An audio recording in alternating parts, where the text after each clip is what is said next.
O quê? Que eu fizesse uma prece de geladeira? Então vamos Não, começar de novo. Não, estou falando um processo para iniciar a gravação. Hoje nós vamos estudar o livro o Evangelho segundo o Espiritismo, tá? Sim. Boa noite, tá? E já está gravando.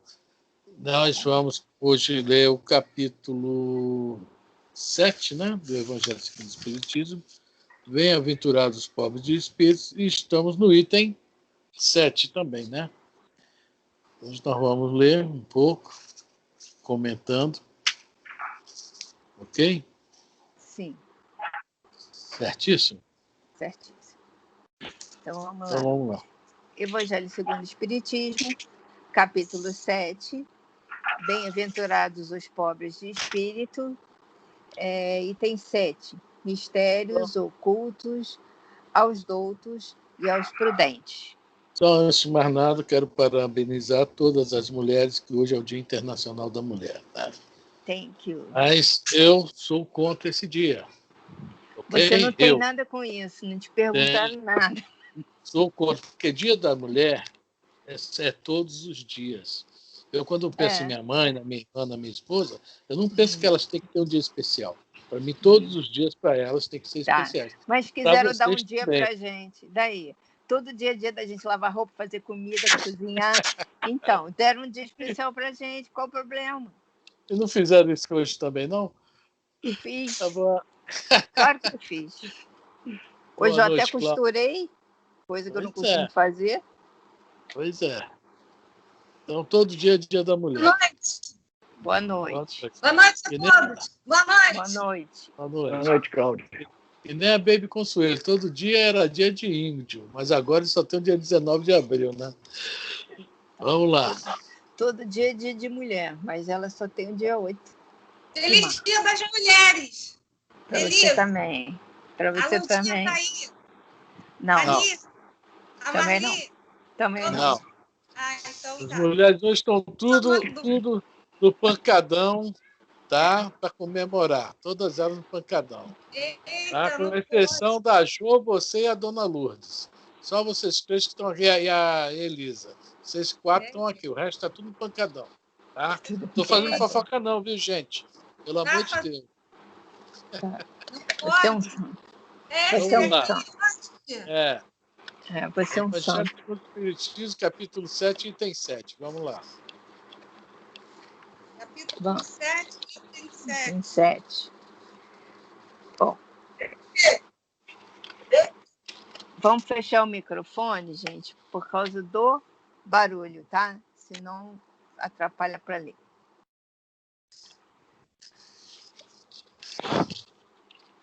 Vamos lá. Mistérios ocultos aos doutos e aos prudentes. Disse então Jesus estas palavras: Graças te rendo, meu Pai, Senhor do céu e da terra, por haver desocultado estas coisas aos doutos e aos prudentes, e por as teres revelado aos simples e aos pequenos. Mateus, capítulo 11, versículo 25.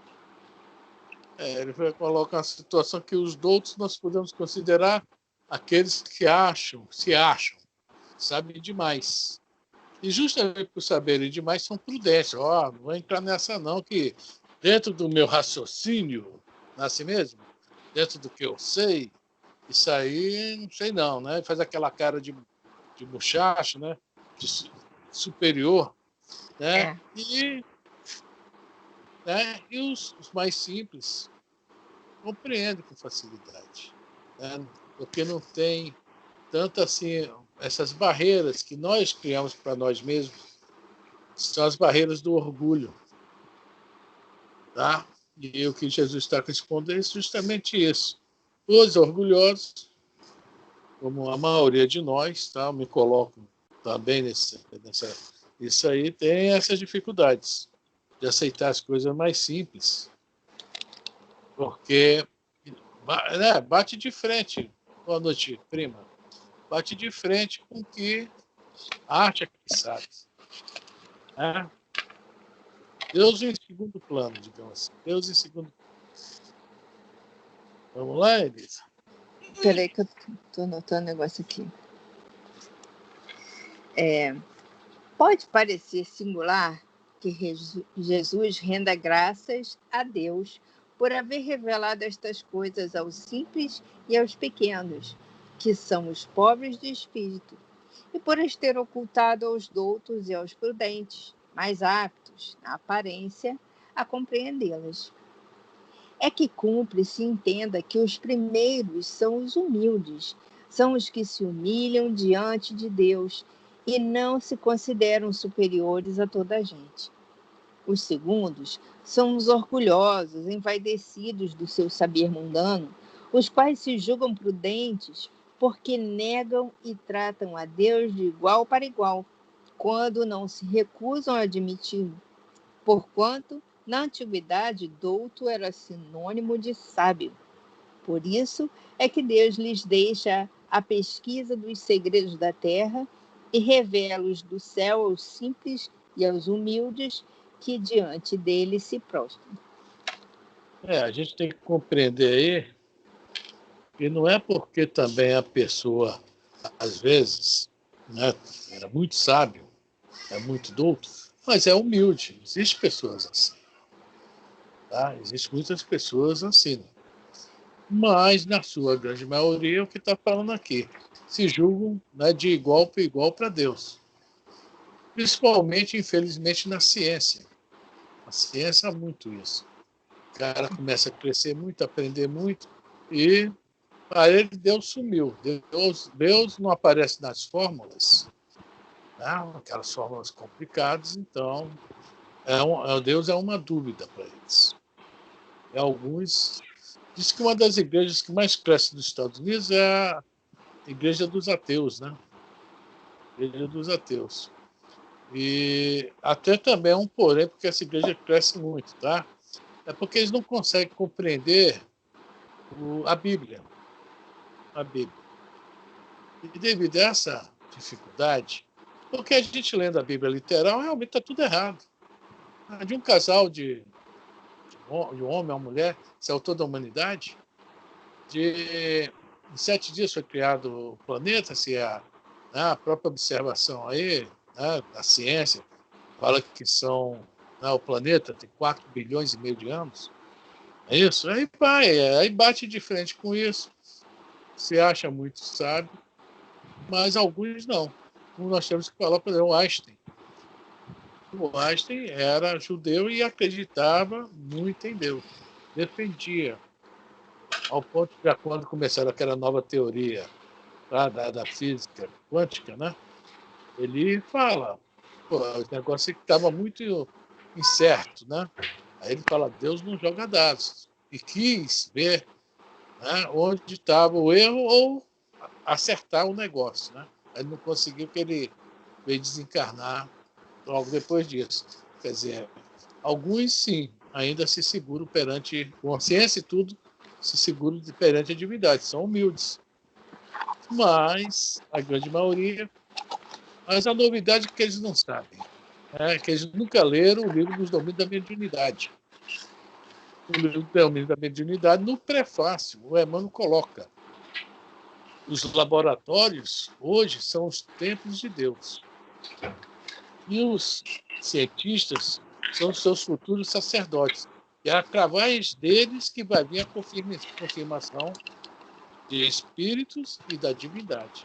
A qualquer momento, justamente essa física quântica está se aprofundando muito no micro e está, né, como as leis para eles, né, não tem aquela exatidão da física comum, e eles estão chegando a algumas conclusões que realmente muda tudo. A famosa conclusão, a primeira: não existe um universo só, são multiversos. Acabou a palavra universo. Agora é multiverso. E aí vai por diante. Mas não é nosso assunto de hoje. O nosso assunto é esse. Infelizmente, muitos se acham mais que Deus. Sabem muito. Vamos lá.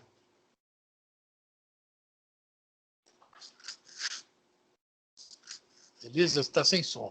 E tem 9. O mesmo se dá hoje com as grandes verdades que o Espiritismo revelou. Alguns incrédulos se admiram de que os espíritos tão poucos esforços façam para os convencer. A razão está em que estes últimos cuidam preferencialmente dos que procuram, de boa fé e com humildade, a luz, do que aqueles que se supõem na posse de toda a luz e imaginam, talvez, que Deus deveria dar-se por muito feliz em atraí-los a si, provando-lhes a sua existência. Agora me lembrou aqui desse parágrafo do Eurípides Barçanufo. Muitos de vocês já ouviram falar nele, certo? Sim. Um verdadeiro missionário, tá? Numa cidadezinha chamada Sacramento, lá em Minas. Ele era professor, educador. Tá? E às vezes ele se desdobrava. Ele, em sala de aula, pedia licença aos alunos, sentava, se desdobrava e ia tentar curar alguém por aí, se desdobrava para ajudar alguém. E receituário, através dos correios, foi um verdadeiro trabalhador do que dizem na fofoca espírita. E naquele livro Ave Cristo, ele é o escravo Rufus, né? Foi martirizado, né? Até na época, né? Foi puxado por um cavalo, né? Até se esquartejar ele todo. Então, o Rufus, né? Nosso querido Eurípides Barçanufo. Mas ele, no início, era meio incrédulo, tá? Meio incrédulo, principalmente porque ele era católico ferrenho, não acreditava no negócio de espiritismo. E ele tinha um tio que era muito bom, que era espírita, que ajudava muita gente. E era semi-analfabeto. O que é que ele achava? Por o tio ser semi-analfabeto, ele achava que o tio, né, na inocência dele, na humildade, entre aspas, dele, acreditava em tudo. E um dia ele chegou para o tio, numa reunião, na fazenda lá do tio, e fala: eu não acredito nisso, nada disso. Só acredito se o senhor trouxesse uma mensagem de João Evangelista para mim. Bom, ele acabou de falar quem baixou lá. O próprio João Evangelista, né, o apóstolo João, que era amigo dele das encarnações da época de Jesus. E falou algumas coisas ali que deixaram ele... E a partir daquele dia ele realmente passa a acreditar no espiritismo. Você vê, um próprio espírito, já nosso grau de evolução muito além do nosso, tá? Teve dificuldade em aceitar o espiritismo. Hoje está mais fácil, que a própria televisão ajuda muita gente, tá? Rádio, televisão, internet, mas já foi mais difícil. Essa compreensão e aceitação da doutrina dos espíritos. Vamos lá, Elisa. Alguém quer falar alguma coisa? Eu estou falando, mas pode comentar algo, tá, gente? Bom, o poder de Deus se manifesta nas mais pequeninas coisas, como nas maiores. Ele não põe a luz debaixo do alqueire, por isso que a derrama em ondas por toda parte, de tal sorte que só cegos não a veem. A esses não quer Deus abrir à força os olhos, dado que lhes apraz tê-los fechados. A vez deles chegará, mas é preciso que antes sintam as angústias das trevas e reconheçam que é a divindade e não o acaso que lhes fere o orgulho. Para vencer a incredulidade, Deus emprega os meios mais convenientes conforme os indivíduos.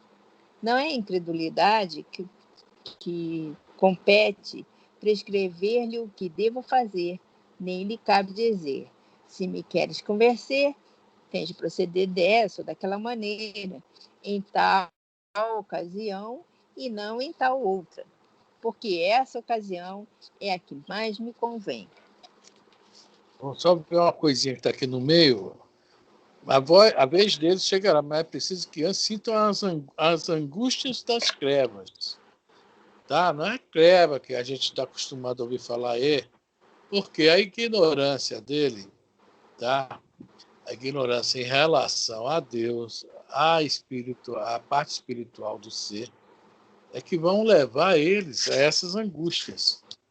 E na hora certa, assim, que eles tiverem, o fruto tiver maduro, é que eles vão ter, tá, essa condição de receber essa notícia e absorvê-la.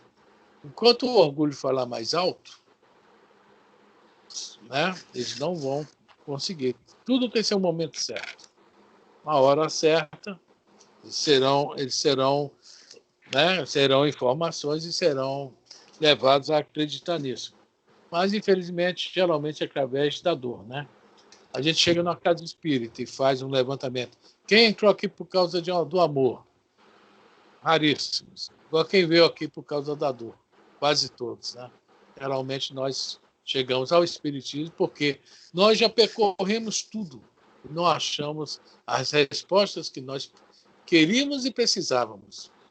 E da doutrina, sim, vem a resposta exata, né? Então, a doutrina que consola o quê? Através do esclarecimento. Então, nós já passamos por isso aqui também. Eu ganhei um livro dos Espíritos, quase briguei com quem me deu, tá? Quase que eu mato quem me deu o livro dos Espíritos. É que eu quero essa porcaria. Bem feito para mim. Vamos lá? Não se espantem, pois, os incrédulos, de que nem Deus, nem os espíritos, que são os executores da sua vontade, se lhes submetam às exigências. E queiram de si mesmos o que diriam, se o último de seus servidores se lembrasse de lhes prescrever, fosse o que fosse. Deus impõe condições e não aceita as que lhe queiram impor. Escuta bondoso os que a ele se dirigem humildemente, e não os que se julgam mais do que ele. O próximo item 10 aqui que vai falar como é que isso acontece, tá? Porque muitos de nós quer provas materiais. É o grande problema. Né? A maioria. O grande problema que a gente falou ainda há pouco dos cientistas. Como eles conseguem, vamos falar hoje, dissecar a matéria. Né? Poxa, esse negócio que a gente viu daí dessa... Eu estou maravilhado com isso, com esse robozinho que está lá em Marte tirando foto. Só falta ser meu selfie lá, viu? Qualquer hora dessa apareço lá. Eu desdobro e vou lá. Tá? Porque olha só a inteligência de quem fez aquilo. 7 minutos de terror. Você imaginou? Os caras calcularam tudo certinho, porque iam ficar 7 minutos sem contato. Aconteceu tudo como eles previam. Isso é muita inteligência, gente. Mas essa inteligência é que puxa o tal famoso orgulho. Infelizmente.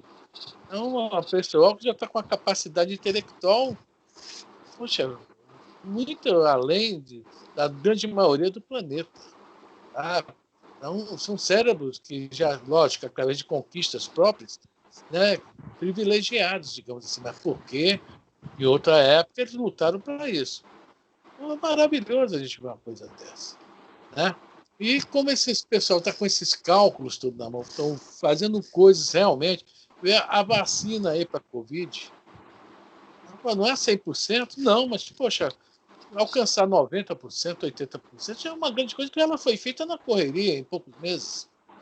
A gente vê Israel, a taxa de contaminação, a população já está quase toda vacinada, já caiu bruscamente. Olha só, apesar que o Divaldo, em um dos livros dele, não sei se é o Perturbações Espirituais, um desses últimos livros dele, ele fala que quando foi previsto que aqui haveria um problema desse aqui no planeta, vários cientistas, desses já do bem, pedem para reencarnar para ajudar a humanidade. Olha só que bonito. São eles que estão nos laboratórios aí, lutando para nos defender, através da vacina. Ou do remédio. Estão procurando também um remédio que depois que a pessoa contrai a Covid, se cure. Tá? Olha que legal. Onde chegou a nossa tecnologia. Mas eles vão chegar a Deus também. Tá? A hora deles está chegando. Mas todos eles querem prova. Eu quero uma prova. Ou na casa espírita, quero uma prova. Será que aquele médium ali não é falso? Está inventando que recebeu um espírito? O espírito não existe. Agora vamos ver o item 10 que vai perguntar isso aqui legal. Vai falar um pouco sobre isso. Perguntar-se-á: não poderia Deus tocá-los pessoalmente por meio de manifestações retumbantes, diante das quais se inclinassem os mais obstinados e incrédulos? Só um instantinho, Elisa. Olha só, não podia Deus fazer essas manifestações dentro de uma casa espírita, né? Aí eu me lembrei disso, só que não está na minha mão, me lembrei agora do livro dos médiuns, Dissertações Espíritas, eu não me lembro se é o capítulo 30, que dá lá o livro, não estou vendo ele também não. Onde aquela mensagem, acho que é 17 ou 18, de São Luís. Capítulo 30. É 30 ou 31, acho que é o 30, das Dissertações Espíritas. É só olhar no índice. 30. Capítulo 30 é Regulamento da Sociedade Parisiense de Estudos Espíritas. 29. 29, das reuniões das sociedades espíritas. 28, então. O charlatanismo e do embuste, médios, interesseiros, fraudes espíritas. Poxa vida, que capítulo é esse? Que é o das dissertações espíritas, o nome do item que eu quero. Então é o 31, dissertações 31? espíritas, acerca do espiritismo, sobre o Isso. médio. Tá. Isso. Então é logo na 18, 17 ou 18. A história é pequenininha. Espera aí. É 31, tá vendo? 400... Minha memória não tá boa. 453. É o que você falou? É 17 ou 18, o número da dissertação que eu estou querendo. 17 ou 18? É 17. Espera aí. Aqui nesse capítulo... É. Tá em algarismo romano, se não me engano. Peraí. Não, eu estava no lugar errado. 17 ou 18. 20 e pouco, já passei. Tô chegando. Espera aí. Vai chegar lá. 18. 18 a 17 que é de São Luís. E a 18 também. Então é 18, vai na 18. 18 que zombaram das mesas girantes? É. Isso. Isso é no início do Espiritismo, tá? Ou é anterior? Meus amigos, deixar que eu vos dê um conselho, visto que familiarais no terreno. Não? Vamos na 18 mesmo, na 18. O que eu quero falar tá mais ou menos aí. Tá. Zombaram das mesas girantes. Nunca zombarão da filosofia, da sabedoria e da caridade, que brilham nas comunicações sérias. Aquelas foram o vestíbulo da ciência. Aí, todo aquele que entra tem que deixar seus prejuízos, como deixa a capa. Jamais terei por demasiado concitar-vos a que façais do vosso um centro sério. Que alhures se façam demonstrações físicas, que alhures se observe, que alhures se ouça entre vós, compreenda-se e ame-se. Que supondes sois aos olhos dos espíritos superiores quando fazeis uma mesa que uma mesa gire ou se levante? Simples colegiais. Passado sábio, o tempo a repetir o ABC da ciência. Bom. Entretanto, ao ver-vos buscar as comunicações sérias, eles vos consideram como homens sérios à procura da verdade. Bom, o que está falando logo no início, mas deixa você ler tudo, que é muito legal o que está falando aí. Logo no início, eles estão falando que zombaram das comunicações, das mesas girantes. Ou seja, por que a pergunta aqui que estão falando? Por que Deus não pode tocá-lo pessoalmente por meio de manifestações retumbantes? Porque a maioria não vai acreditar. Vão zombar. Aonde que se chega a Deus? É através da filosofia. Está falando aqui do espiritismo. Mas isso também vale para todos, para tudo. Por quê? Não é se manifestando assim, retumbante, que Deus vai aparecer para nenhum de nós. A gente conhece, de acordo com Kardec, se eu não me engano, a pergunta 11 ou 12 do Livro dos Espíritos, por onde se conhece Deus. Todo efeito tem uma causa. Um efeito inteligente tem uma causa inteligente. Então não deixa de ser um modo de filosofar. Então não adianta fazer barulho para certas pessoas que ainda não estão a fim de penetrar nesse assunto e aprender. As manifestações que Deus poderia fazer, provocar um terremoto. O cara vai desencarnar no meio do terremoto e vai aparecer lá do outro lado, tá? Incrédulo ainda. Então não adianta. Somente através da mente, da consciência, do pensamento, da inteligência, que a gente vai chegar à ideia de Deus. Não tem outro modo. Nós vamos ver as causas inteligentes e pensar o que é que fez isso, como isso foi feito, para chegar, tá? Os efeitos inteligentes para chegar na causa, no causador. Tanto que a pergunta número 1 do Livro dos Espíritos é do que é Deus? A causa primária de todas as coisas. Inteligência suprema. Então, é isso aí. Não adianta Deus querer sacudir o cara e não vai quebrar o orgulho dele para aceitá-lo. Na hora certa, pelos meios certos, ele acaba se convencendo.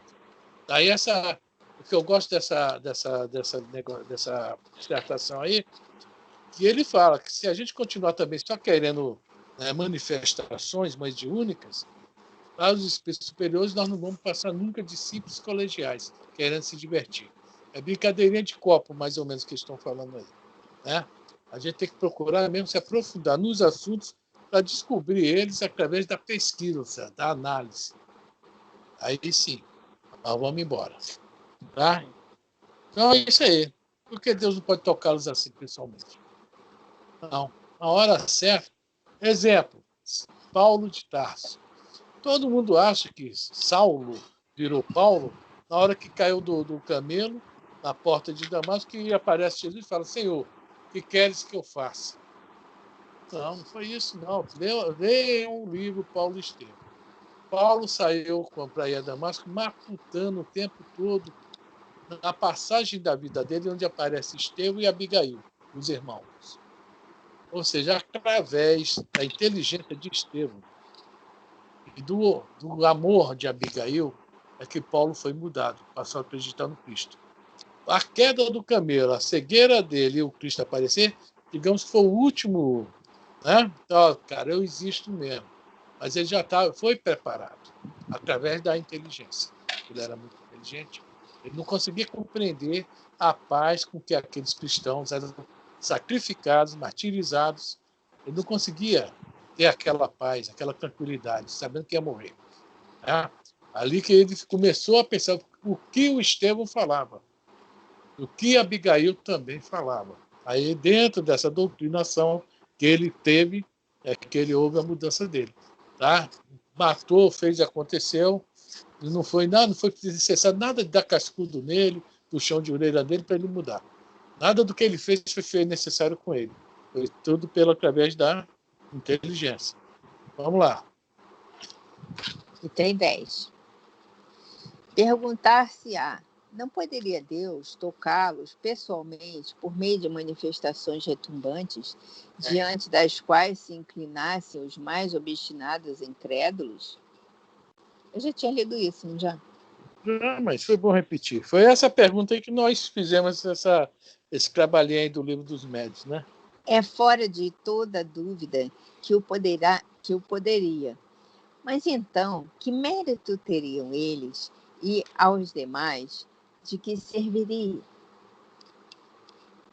Não se vêem todos os dias criaturas que não cedem nem à evidência, chegando até a dizer: ainda que eu visse, não acreditaria, porque sei que é impossível. Esses, se negam assim a reconhecer a verdade, é que ainda não trazem maduro o espírito para compreendê-la, nem o coração para senti-la. O orgulho é a catarata que lhes tolda a visão. Olha que bonito isso aí, né? Que os Espíritos falam, o orgulho é a catarata. Quem já teve catarata sabe como é que é. Eu já tive, tá? O orgulho é a catarata que lhes tolda a visão, não consegue ver. Mas não quer aprender, não quer ver. É isso que nós estamos comentando.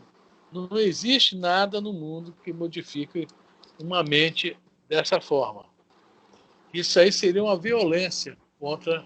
Não acredito, então tem que ir de outro jeito. Isso tem que ser através de uma... Né? Ou o sofrimento ajuda, que aí a pessoa vai procurar saber por que está sofrendo, aí vai aceitar as novidades, as novas verdades para fazer essa mudança. Tá? De que Alguém vale quer comentar alguma coisa? Só eu e a Elisa estamos falando, ninguém comenta nada. Jô, Lurdinha, Dona Lourdes, Cláudia, seu Roberto. Ninguém. Só porque é dia das mulheres, as mulheres não querem falar hoje. Ter falado o dia inteiro. Porque diz que mulher fala muito, hein? Ninguém quer falar. É. De que vale apresentar a luz a um cego? Necessário é que antes se lhe destrua a causa do mal. Daí vem que médico hábil, Deus primeiramente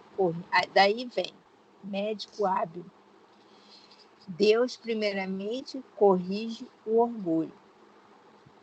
Ele não deixa ao abandono aqueles de seus filhos que se acham perdidos, porquanto sabe que cedo ou tarde os olhos se lhes abrirão. Quer, porém, que isso se dê de moto próprio, quando, vencidos pelos tormentos da incredulidade, eles venham de si mesmo lançar-se-lhe nos braços e pedir-lhe perdão, quais filhos pródigos. Viu só? Quer que Deus, como é os espíritos, Deus ninguém, né, obriga ninguém a nada. Né? Quando a pessoa realmente entra num processo de sofrimento, por ser muito rebelde, como a maioria da humanidade aí sim, vem a mão de Deus, o médico hábil, mostrado a essas pessoas, nós, né, quanto nós estamos errados, quanto nós estamos cegos, e vem os esclarecimentos necessários para que a gente mude tudo aqueles nossos pensamentos, que é um processo também longo. É um processo longo. Nós já podemos nos considerar felizes, já nessa encarnação já estamos, né, mudando. O Antônio Carlos até fala uma coisa muito interessante lá na Maria Vaz, que ele fala que esta é a nossa melhor encarnação. Eu me coloco também nesse pensamento. Alguns talvez não, mas eu me coloco. Porque é a encarnação que eu acho que nós estamos, pelo menos eu me coloco, aprendendo, assim, nos enchendo de esclarecimentos para que no futuro, né, no futuro, a gente tenha uma grande base, olha só que coisa, para usar isso. Hoje talvez a gente tenha dificuldade. Até aquele velho ditado, né? Pedra mole, pedra dura, tanto bate até que fura. Nós vamos nos adaptar com essas ideias.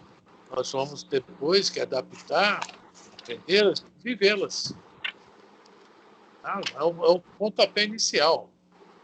Ninguém anda 1 quilômetro se não der o primeiro passo. Nós já estamos andando esses primeiros passos. É a mão de Deus já agindo sobre nós. Que legal. Elisa, nós vamos ver agora o item 11. Isso. Eu botei uma paginazinha lá no grupo. A Fran, Fala, Cláudia. mas se também a pessoa não está pronta, nem adianta, né? Assim, se a pessoa tem que estar pronta para ouvir, querer aceitar ouvir, né? Tem gente que assim, que fica ali batendo, não adianta porque não aceita, não quer, não adianta e é só no tempo dela mesmo, não adianta, né? A minha mãe, eu fiz de tudo para ela entender que a vida continua, que né? Tentava passar algumas coisas para ela, assim. Mas que ela era aquela católica que não achava que, pronto, morreu, acabou. E eu falava tanto, eu falei muitas vezes isso para ela, não sei, acredito, tomara que tenha funcionado, tenha dado alguma coisa certa. Até porque antes de ela morrer, ela falou que ela tinha sonhado que tinha morrido e que andava andava num local onde as portas estavam tudo fechadas, ela tentava abrir as portas, não abria. Aí, quando ela acordou, ela falou isso para mim. Eu falei, pois é, né? Eu canso de falar para você, você não quer ouvir, não lê. Mas não adianta falar se a pessoa não aceita. Né? Não É está verdade. pronta ainda. Mas, Cláudia, pode ter certeza que isso adiantou muito para ela. Pode ter muita certeza disso. Porque isso é a sementinha. A sementinha ela vai brotar na hora certa. Você fala, olha, uma coisa muito interessante. Existe um livro do Divaldo chamado Espírito da Libertação. E o cara que escreveu o livro, o Espírito, é Manuel Filomeno, de Miranda. Afrânio, só um minutinho. Eu vou ali pegar um livro e já volto, tá? Peraí. Qual livro? Livro de Libertação? Caramba! Esse livro, Livros da Libertação, o autor espiritual, Manuel Filomeno de Miranda, ele disse que encarnada tinha duas amigas católicas que falavam isso aí para ele, que espiritismo, isso não existe, morreu, acabou, e perere parará, mas elas eram pessoas muito boas, tá? Mas não acreditavam na sobrevivência da alma, em reencarnação, nem pensar. E, né, elas desencarnaram, depois ele desencarna, e um dia, andando no plano espiritual, a trabalho, ele viu uma igreja católica, tá? No plano espiritual, por necessidade nossa, para ninguém ficar doido depois que desencarna, por isso que existem as cidades espirituais, existem lá os lugares para os católicos, para os judeus, tá? Para os evangélicos, porque senão a gente ia pirar quando chegasse lá. E encontrou com as duas saindo da igreja católica. Olha só que coisa. Aí olhou para elas e sorriu. Ah, quer dizer que vocês morreram, né? Ah, vocês estão vivas. Sabe o que elas responderam para ele? Seu Manuel, tudo bem, a vida continua, o senhor tinha razão. Mas reencarnação nós não acreditamos, não. Ele, por que não acredita em reencarnação? Ah, nós não vimos nenhuma ainda. Tá entendendo? Elas ainda estavam relutando com a ideia da doutrina espírita, mas elas já estavam conscientes disso. Então, é a semente, tá? A semente. O Deus, logicamente, mais um pouquinho mais à frente, ia compreender isso, quando elas fossem preparadas para reencarnar. Ia ver a família, quer dizer, ia ver todo o processo reencarnatório. Né? Então, com certeza, toda luzinha que a gente coloca para alguém, tá, na hora certa ela vai acender. A sementinha vai florescer. Pode ter certeza que valeu a pena tu falar isso para tua mãe. Pode ter certeza mesmo. Elisa? Eu posso, antes de ler a paginazinha que você separou, falar aqui do Caminho, Verdade e Vida, do Chico Xavier, pelo Espírito Emmanuel, na lição 122, que se chama Frutos. Engraçado que saiu essa lição para mim ontem e saiu a parábola do semeador. Viu? Portanto, pelos seus frutos o conhecereis. Jesus, através de Mateus, capítulo 7, versículo 20. O mundo atual, em suas elevadas características de inteligência, reclama frutos para examinar as sementes dos princípios. O cristão, em razão disso, necessita aprender com a boa árvore que recebe os elementos da providência divina através da seiva e converte-os em utilidades para a criatura. Convém um esforço de autoanálise a fim de identificarmos a qualidade das próprias ações. Muitas palavras sonoras proporcionam simplesmente a impressão daquela figueira condenada. É indispensável conhecermos os frutos de nossa vida de modo a saber se beneficiam os nossos irmãos. A vida terrena representa oportunidade vastíssima, cheia de portas e horizontes para a eterna luz. Em seus círculos, pode o homem receber diariamente a seiva do alto, transformando-a em frutos de natureza divina. Indiscutivelmente, a atualidade reclama ensinos edificantes. mas nada compreenderá sem demonstrações práticas, mesmo porque, desde a antiguidade, considera a sabedoria que a realização mais difícil do homem na esfera carnal é viver e morrer fiel ao supremo bem. É isso aí. Os frutos, né, que nós estamos distribuindo por aí. Sabendo que o terreno às vezes não é fértil, mas às vezes a gente precisa lançar semente, né? E eu estava meditando com relação aos passarinhos que comeram as sementes que caíram no chão, e os passarinhos levaram as sementes embora e foram germinar em outro lugar, porque o passarinho é um germinador natural, né? Então, aí aquelas sementes que eu não consegui semear, alguém semeou por mim, né? Lá na frente. É isso aí, né? Não quero lembrar do maior semeador que existe no planeta. Mas vamos lá. Eu estava pensando, antes de ler esse item 11, eu coloquei uma paginazinha do livro O Espírito da Verdade, porque a gente fala muito em orgulho. Muito em orgulho. Já li essa parte. Hein? Já não, leu não, ele? tô falando, já li. Quando a gente fala muito em orgulho, e tem um lugar que às vezes nós nos mostramos muito orgulhosos e não reparamos. E isso causa sérios problemas dentro da doutrina e dentro de nós também, para nós também. Tá? É o orgulho dentro da casa espírita. A pessoa, por exemplo, esquece de dar um parabéns no seu aniversário. Pronto. Né? Ou então, né? Que mesmo, estamos fazendo estudo. O outro vem e comenta, pô, esse estudo não está com nada, não sei o quê. Perere parar, e eu vou dar uma resposta, exemplo. Não tem nada a ver. Fica magoado, fica naquela bronca, a pessoa chega, eu saio. Um exemplo que eu estou dando, né? Eu não faço isso, eu pego logo um pedaço de madeira, eu trabalho com madeira, é uma perna de crente e resolvo o problema. Resolve o problema logo, fica para amanhã, nem magoazinha, nem ressentimento. Meu Deus do céu. Não é isso? Mas...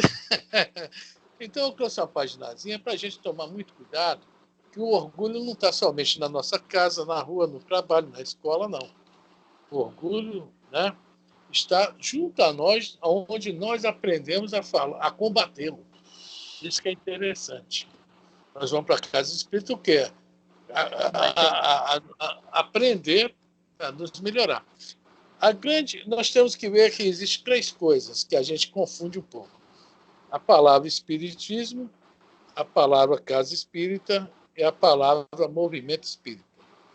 O espiritismo é a doutrina. É neutro. Está lá. Você lê, você interpreta, você estuda, você analisa, você aprende. Tá? É uma coisa totalmente neutra. E ninguém vai mudar aquilo, porque veio dos espíritos. Tá? A gente tem que se mudar aprendendo a doutrina. Tá? A casa espírita. A função da casa espírita, a grande função da casa espírita mesmo, o primordial na casa espírita, se houver só isso, tá bom demais, é a divulgação da doutrina dos espíritos. Lá na casa espírita tem isso, tem passe, tem água fluidificada, tem cromoterapia, tem reunião mediúnica. São acessórios. É bom? Que não faz mal a ninguém, faz bem. Mas supondo que a casa espírita aconteça de um dia chegar a ditadura militar e falar, a partir de hoje vocês só podem reunir um dia na semana. E vocês não podem ter reunião mediúnica, não pode ter isso, não pode ter aquilo. Vocês escolhem uma coisa mais light. Como eles não entendem muito, a gente fala, legal, nós vamos ficar somente na palestra espírita, por exemplo, ou no estudo. Esse é o grande objetivo da casa espírita, que a gente aprenda a doutrina para nos modificar. E o terceiro item que nós queremos também falar se chama movimento espírita, que somos nós na casa espírita. Quando algum de nós tem um comportamento inadequado na casa espírita, leviano, ou seja o que for, muitos de nós, não vou mais naquela casa, aquela casa, não sei o que, não.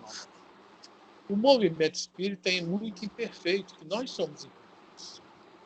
Tá? O movimento espírita tem muito a ver com nós, não tem nada a ver com a doutrina nem com a casa. Só que a gente faz uma miscelânea nisso aí tremenda.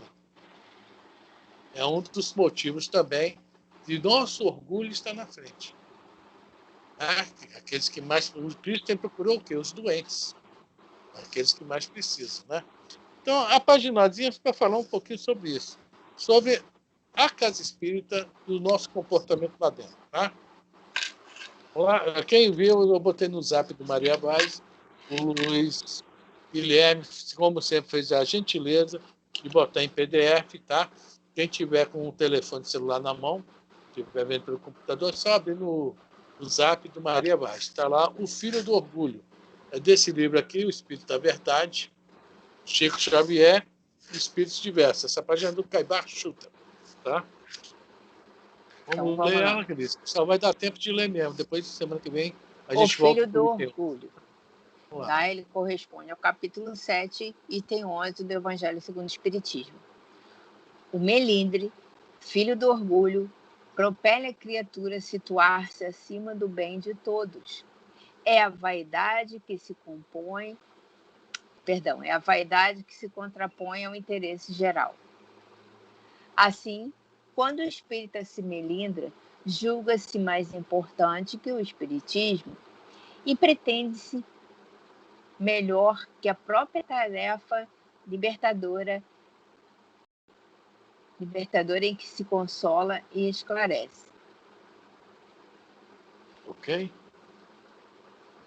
Continua? Vamos continuar. O melindre. Tá tão explicado isso, não está tão... Tá. Né? O melindre gera a prevenção negativa, agravando problemas e acentuando dificuldades, ao invés de aboli-los.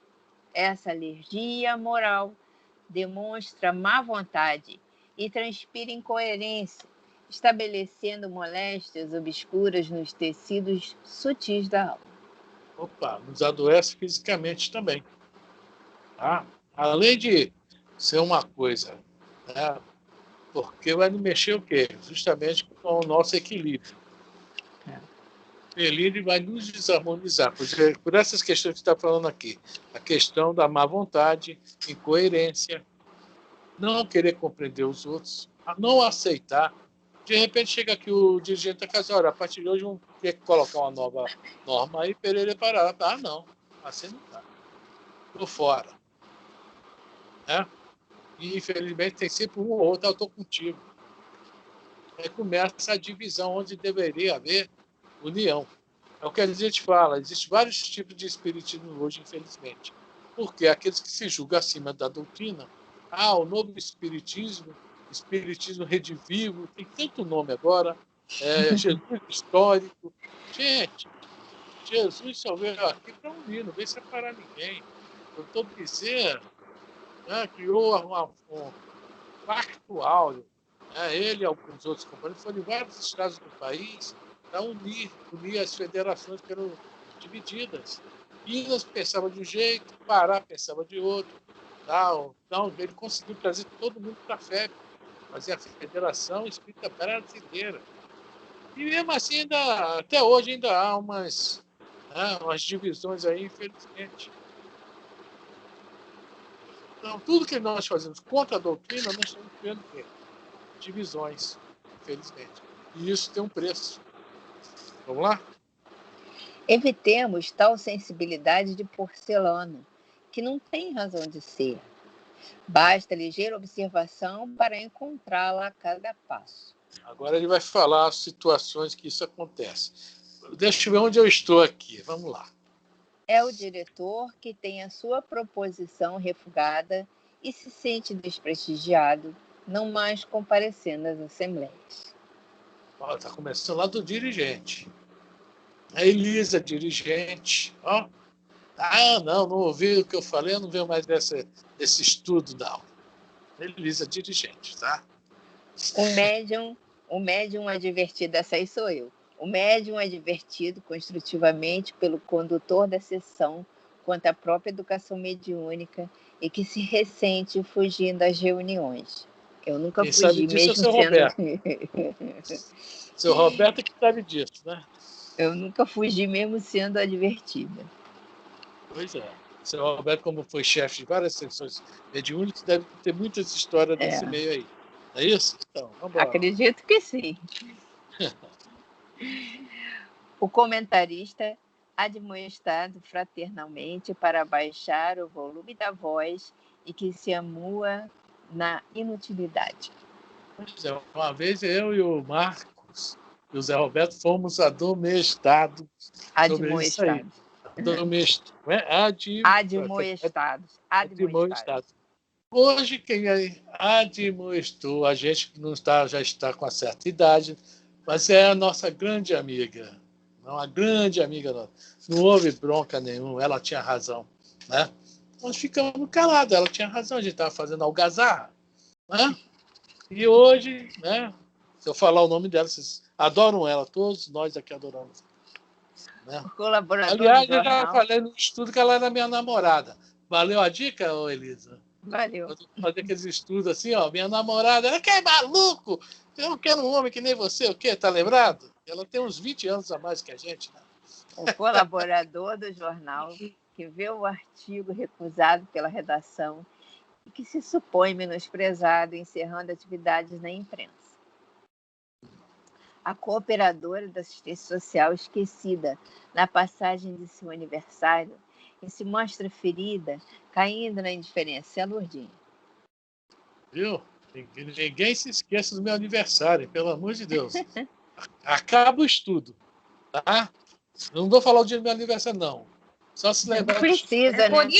É por isso que eu botei logo lá no grupo. Meu aniversário é hoje, hein? Ninguém pode esquecer. É isso aí. Ou o Chico Xavier. Lembre-se do Chico Xavier, vocês vão saber o que eu estou falando.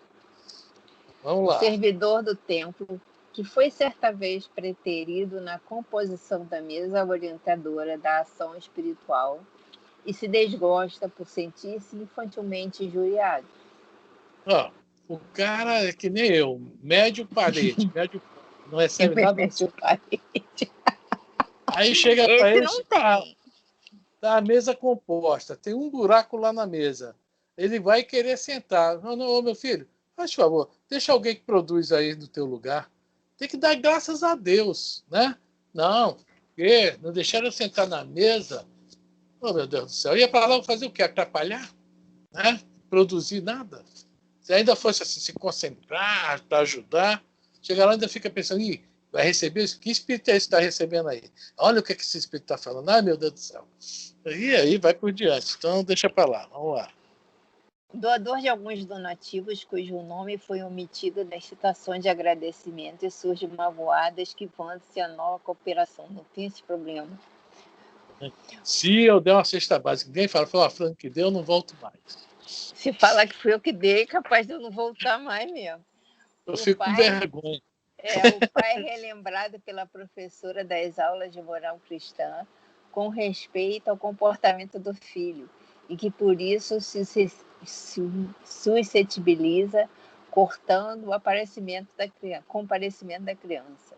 A evangelizadora chega para o pai, para a mãe, com o maior cuidado. Olha, o nosso queridinho, olha, ela está falando de um capeta. Mas ela é muito assim, evangelizadora. O capetinho, ela não fala isso, fala o nosso irmãozinho, nosso queridinho, está um pouco nervoso. Não, em vez de falar a verdade, esse capeta não deixa ninguém em paz. Não pode falar isso, pô. Tá entendendo? E o tá pai doido, e a mãe ainda fica de cara feia, gente. Sabe o filho que tem? Sabe o que ele faz em casa? Tá para lá para se, né, procurar ajudá-lo. E a menina vai dar um conselhozinho bem light. E o cara fica com raiva e não leva mais a criança à evangelização. Olha só o que é o orgulho, gente. E que isso pode ter acontecido ou acontecer com qualquer um de nós. Isso é motivo de desunião. Vamos lá. O jovem aconselhado pelo irmão amadurecido e que se descontenta, rebelando-se contra o aviso da experiência. A gente vai dar um conselho mais jovem e às vezes se rebela. Isso é verdade. Mas, vamos lá. A pessoa que se sente desatendida ao procurar o companheiro de cuja cooperação necessita, nos horários em que esse mesmo companheiro, por sua vez, necessita de trabalhar a fim de promover a própria subsistência. Isso é danado para acontecer com quem é médico. A pessoa liga, fulano, eu tive um sonho essa noite. Pô, a pessoa está lá cheia de ocupações para fazer, criança para cuidar, se for mulher, roupa para lavar, costurar. Panela no fogo. Panela no fogo, o marido xingando. A pessoa para... Aí, olha, gente, agora eu estou ocupada. Dá para você me ligar lá para as 4 horas da tarde, que está mais calmo? A pessoa se me liga. Já aconteceu isso. Eu disse assim, se pode me ligar mais tarde, que agora eu estou fazendo almoço, que o Nelson e a Cristina vêm almoçar em casa. Eles têm hora para almoçar e para sair. Então, você pode me ligar mais tarde. A pessoa não ligou e não ligou nunca mais, tá?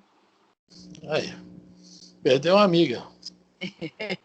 E já teve outra que eu juro por Deus. Ela diz que já frequentou o centro, que era minha amiga, que me conhecia, sabia meu telefone. Não, foi a Rosane que deu meu telefone para ela. Aí ligou, eu não estava aqui, eu estava viajando com a Cristina, quando eu fui para Atacama. Ela ligou 2 dias seguidos querendo falar comigo. A Nelson falou, ela não está viajando, ela vai demorar 10 dias para voltar. Aí, quando eu cheguei, o Nelson falou, você tem que ligar para essa pessoa aqui, ficou insistindo todo dia. Mas eu, para ligar para a pessoa, eu queria pelo menos conseguir me lembrar quem era a pessoa. Eu não lembrava quem ela era. Aí eu liguei, falei, aí ela começou a falar, você lembra de mim? Cara, eu sou sincera, eu não estou conseguindo me lembrar. Aí ela começou a falar, eu isso, eu aquilo, não sei o quê. Aí veio com uma história, aí eu liguei para a Rosane, eu falei com a Rosane, eu resolvi ligar para você, falar com você, mas eu ia ligar para uma... Eu falei assim, isso não vai prestar.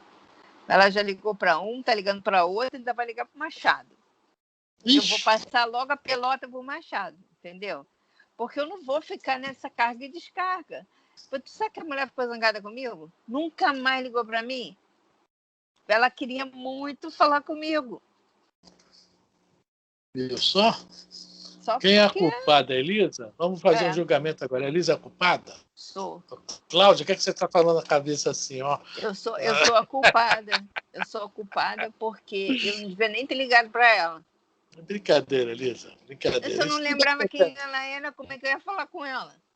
Isso tudo acontece com a gente, não se preocupa, cara, não. E ainda dizer que era minha amiga. Se ela era minha amiga, eu tinha que pelo menos me lembrar dela, né?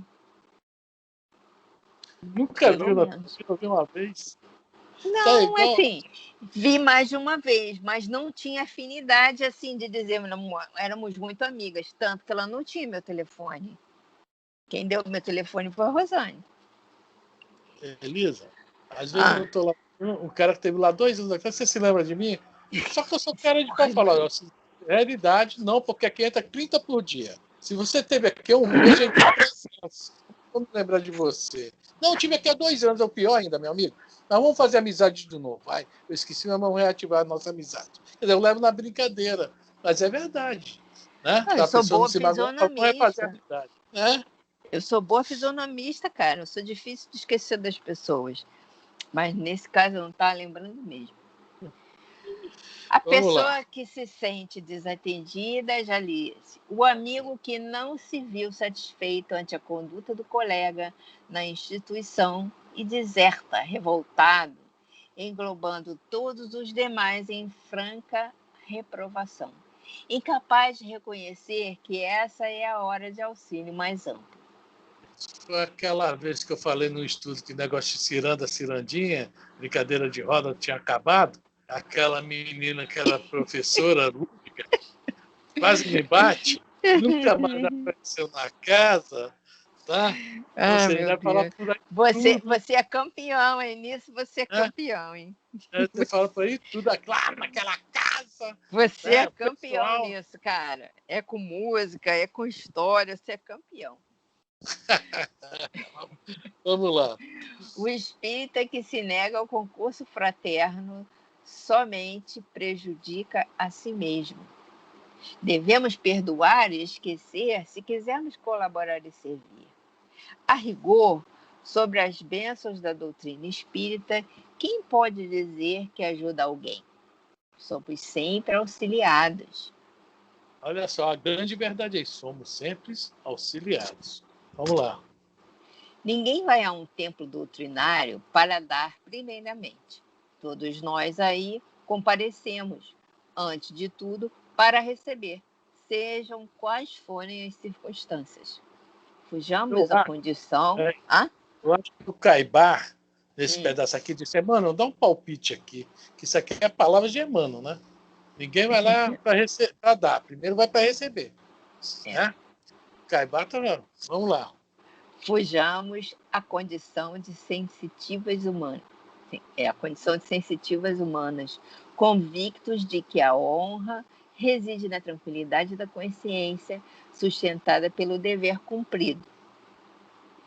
Com a humildade, não há um milindre que piora aquele que o sente, sem melhorar ninguém. Cabe-nos ouvir a consciência e segui-la, recordando que a suscetibilidade de alguém sempre surgirá no caminho. Alguém que precisa de nossas preces, conquanto curtas ou aparentemente desnecessárias.